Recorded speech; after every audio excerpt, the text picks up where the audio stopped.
Watch me take my fireplace from ugly and bland to pretty and glam. Stay tuned, y'all.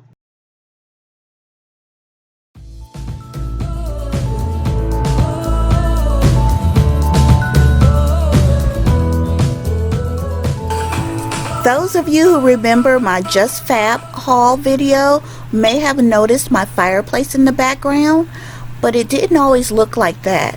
It used to be this ugly space with wires everywhere, and I just hated it. I hated to look at it every time I entered the room, but I'm what you would call a anemic DIYer, which means I don't have the energy for all of that carpentry and heavy lifting, and my iron's too low for that, y'all. So I had to do this DIY my style, which means just start with what you have.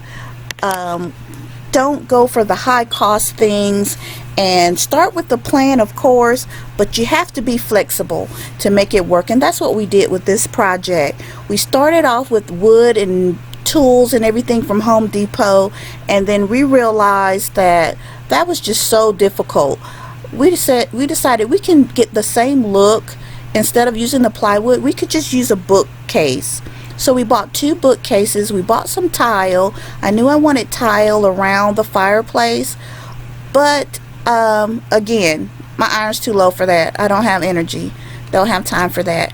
So we got these peel and stick tiles that we found, and I'll leave the link for everything I used down below in the description box. But I found this peel and stick tile kit with everything that we needed, and it took me less than an hour to tile this fireplace, you all. And it just looked great when we finished. And you just clean up with the little Clorox wipes, and you may need some tile snippers, but at the most that was all I needed. Everything came in that kit, and it just looked beautiful when it was completed. But now we still had that wire showing from the electrical insert, the electric fireplace insert, and all we had to work with was that that rectangle patch that didn't have the carpet. So I had my husband, I bribed my husband to build me a hearth, and by hearth I just mean a rectangle box with the top on it. So he built this rectangle box, the exact proportions of that little patch that didn't have the carpet, because like I said, we weren't going to pull up carpet or anything. We took the bookshelves and we tried to figure out how we were going to put the bookshelves on that hearth, because again, he only made it wide enough to cover the area that didn't have carpet.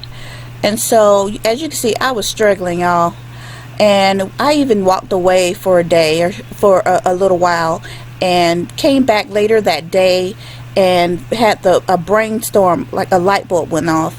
We decided to mount the bookcase to the wall instead of sitting it on the hearth, because as you can see here on the hearth, it just wasn't long enough and it just couldn't support the bookcases correctly. So we put some wood behind the TV and mounted the bookcases to the wood and took it all the way up to the ceiling, and that way the bookcases were really just floating above the hearth, but gave the illusion that they were sitting on the hearth. And as you can see, just the 2 pieces of wood that's behind the TV that actually helps to hide the cords.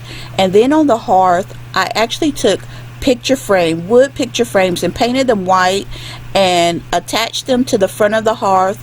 And then there I had my trim and decorative piece on the front, and then on the bottom of the bookcases we just left them empty, and I decided I was going to put some baskets under there for remote control and video games.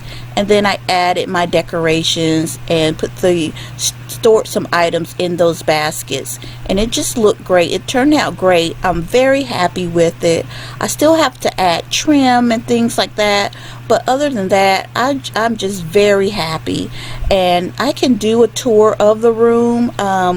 I've got new furniture and we totally redid the room. So if that's something that you're interested in watching, just like and subscribe and leave me a comment down below and I'll get that video up for you all.